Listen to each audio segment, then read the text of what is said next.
Olá pessoal, sejam bem-vindos ao meu canal mais uma vez, ao canal Sítio Maranata. Aqui quem fala é Matilde e, bom, mais uma vez não estamos no sítio, ainda estamos na cidade. Estou aqui já faz algum tempo que eu não vou para o sítio, como eu já falei em alguns vídeos, eu trabalho na cidade, por isso eu ainda estou aqui. Mas estamos preparando tudo lá, porque a ideia é mudar para lá. A ideia não, né? É um mandado divino. Então, vamos lá. Como eu tenho feito ultimamente, eu tenho gravado sobre coisas que eu costumo pensar e que muitas pessoas não pensam sobre isso, talvez uma minoria pense, não sei. Não que eu seja mais do que alguém ou melhor do que alguém, não. Porque tem pessoas que não têm essa oportunidade de conhecer a palavra e de ser transformados por ela. Porque, como a gente sabe, desde que Cristo morreu, é falado que ele vai voltar. Tanto que as pessoas, né, às vezes até debocham, eu já cansei de ouvir que ele vai voltar e ele nunca volta. Tantas pessoas já morreram acreditando que ele ia voltar e ele não voltou. Mas pensa comigo, mesmo que a pessoa tenha morrido esperando Jesus voltar, a espera dela não é mais do que uma vida. Foi só o tempo de ela viver. Ela nasceu, cresceu, né? Teve filhos, talvez, teve uma vida. E enquanto isso, ela esperava Cristo.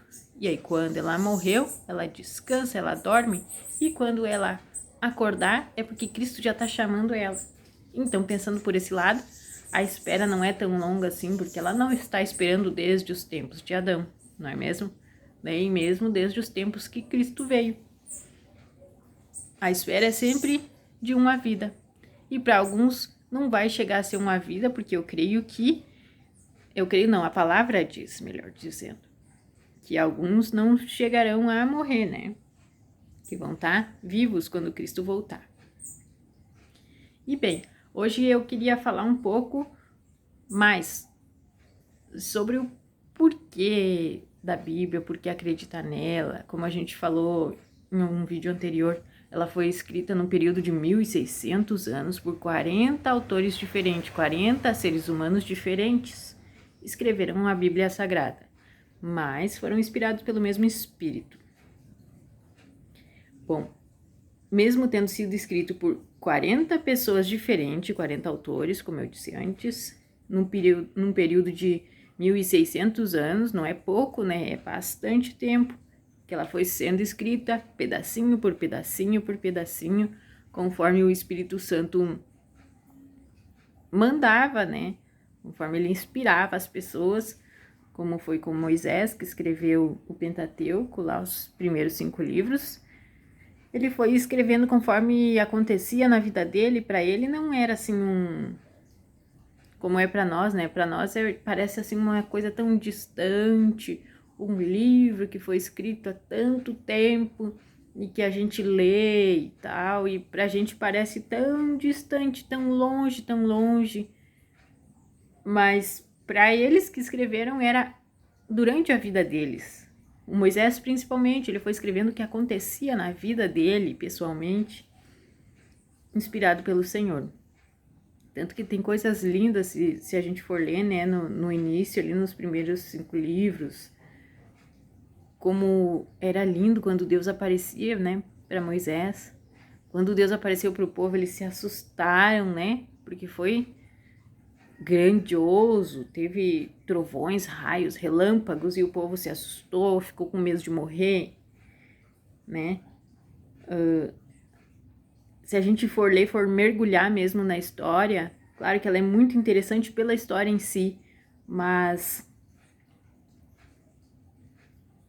a Bíblia também tem um poder transformador, assim. Como eu já disse, eu nasci na igreja, eu sempre estive na igreja, sempre tive contato com a Bíblia, mas não me interessava muito, vamos falar a verdade, né? A gente tem que ser sincero. Na minha adolescência eu cheguei a ler algumas partes da Bíblia, mas eu nunca assim parei para de fato orar, pedir inspiração divina, né? Meditar no que estava escrito. Muitas vezes a gente, porque que o que acontece muito com os seres humanos acontece comigo também. Eu não vou dizer que comigo não, comigo, né? Comigo também acontece, eu também sou ser humano como todo mundo. E a gente pegar a Bíblia, começa a ler e já começa a dar um sono, uma moleza, um desânimo. Mas o segredo aí é sempre orar antes. Pegou a Bíblia, ora, antes de abrir ela. Ora, e pede inspiração do Espírito Santo, pede a luz da palavra que o Espírito Santo dá pra gente. E como eu tava contando, até os meus 28 anos, assim, desde que meu marido virou adventista, eu acho que eu tinha uns 26, 27 anos, que ele começou a estudar mesmo a palavra, ele começou a compreender as verdades da palavra, e ele ficou feliz da vida, assim como eu tô agora, empolgada para levar adiante a mensagem. E ele assistia muito, né, mensagens, o pastor Walter Vente, Daniel Spencer, alguns pregadores assim que pregam a palavra mesmo de verdade, como ela é, que ensinam, que traz uma luz assim pra gente. É claro que se a gente não tiver o Espírito Santo guiando a gente, nesses momentos a gente vai pensar, que bobagem, isso aí tá falando abobrinha. Mas quando a gente pede pro Espírito Santo com sinceridade, não são humanos que mudam a nossa mente nem o nosso coração, é o Espírito Santo. É só ele que né, pode nos convencer do pecado, da justiça e do juízo, e é ele também que nos impulsiona a querer aprender, a querer compreender o que acontece aqui, o que acontece no grande conflito, o porquê, né, que nós estamos aqui. É só ele que nos inspira, que nos impulsiona a buscar a verdade.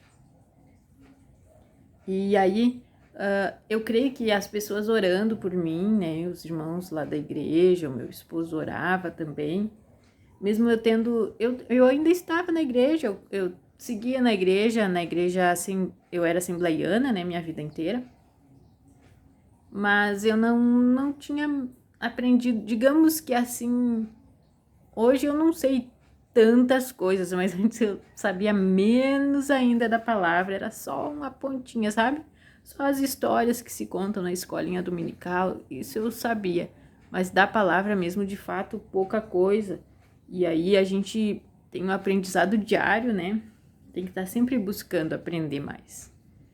E aí o meu esposo orando, os irmãos orando, até que um dia eu fiquei alguns dias em casa, assim, mas eu já tinha, assim, esse pensamento de que eu precisava estudar a Bíblia, de que eu precisava compreender.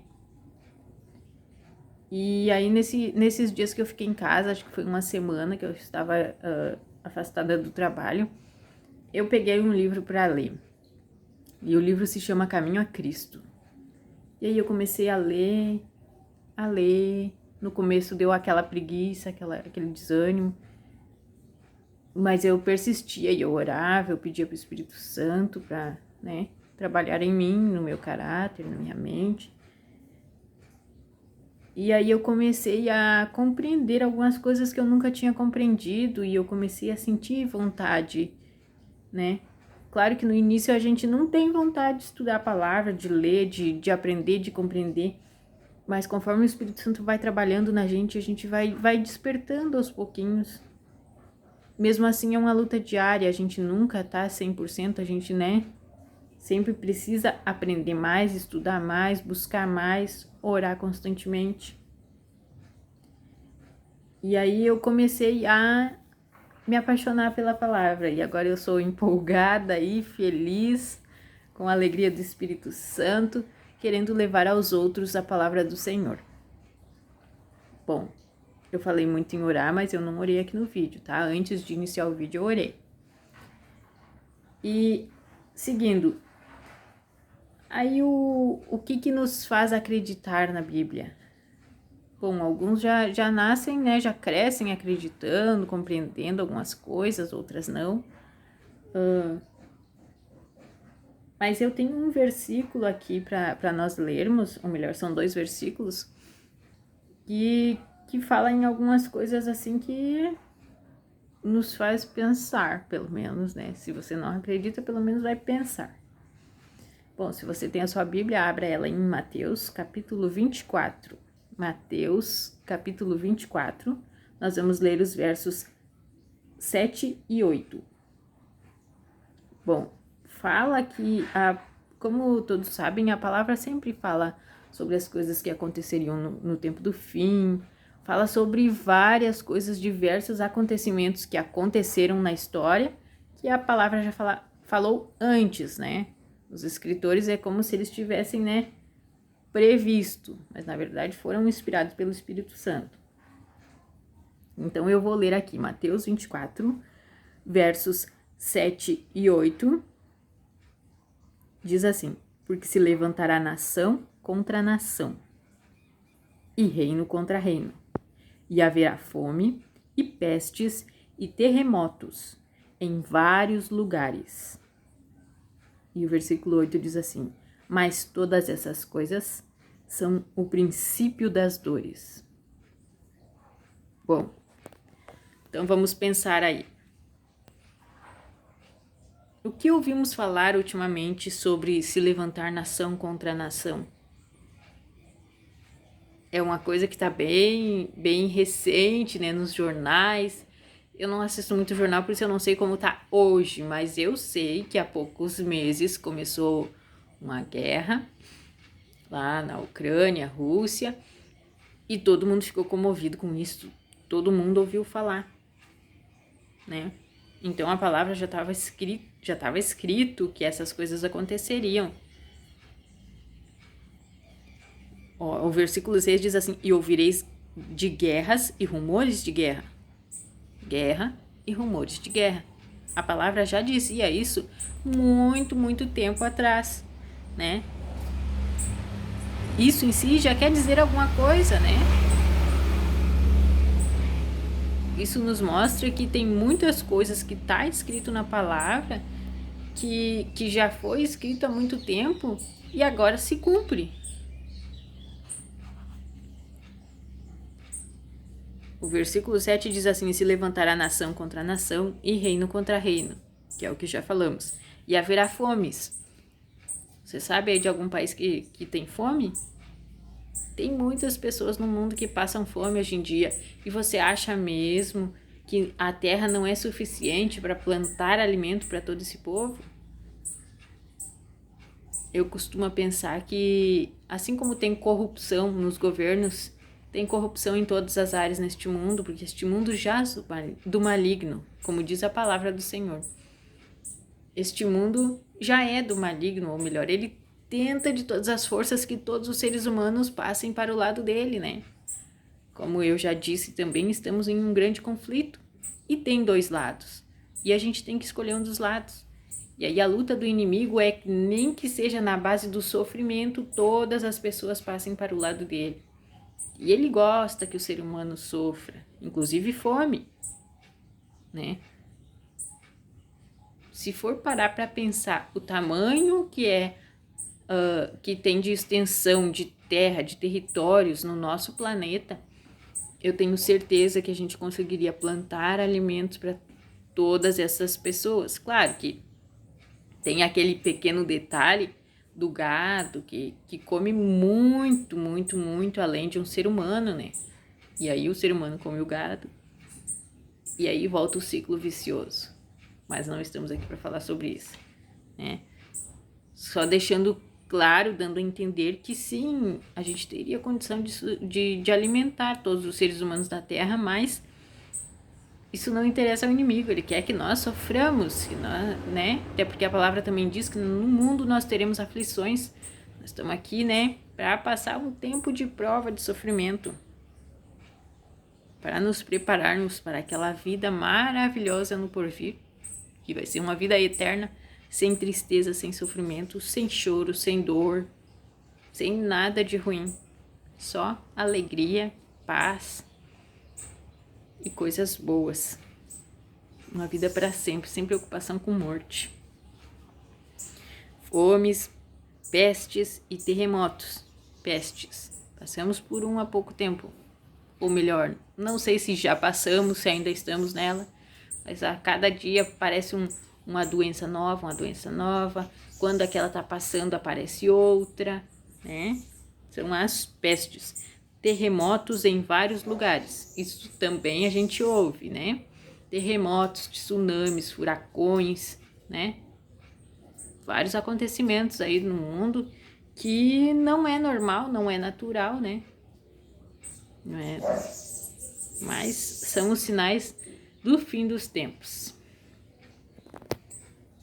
E, bom, como eu estava contando o meu testemunho, né? Eu também anotei aqui que eu queria falar para vocês do poder transformador quando as pessoas permitem que as verdades da Bíblia entrem em seu coração. Claro que isso não é uma escolha, não é de nós mesmos, é só orando e pedindo para que o Espírito Santo nos capacite. Quando a gente se abre para Deus com sinceridade, com verdade, Ele conhece o nosso coração, Ele sabe as nossas necessidades e o que a gente pode suportar. Tanto de sofrimento quanto da palavra, naquele momento. O Senhor sabe o quanto a gente vai conseguir assimilar, o quanto a gente vai suportar, saber. Por isso eu sempre aconselho que busquem.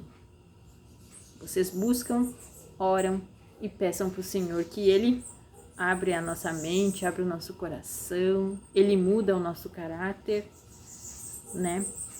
Não é de nós mesmos, não é do nosso esforço. Tem muitas coisas que nós, seres humanos, não podemos fazer por nós mesmos. Mas o que a gente pode, a gente faz. E o que a gente pode? A gente pode querer.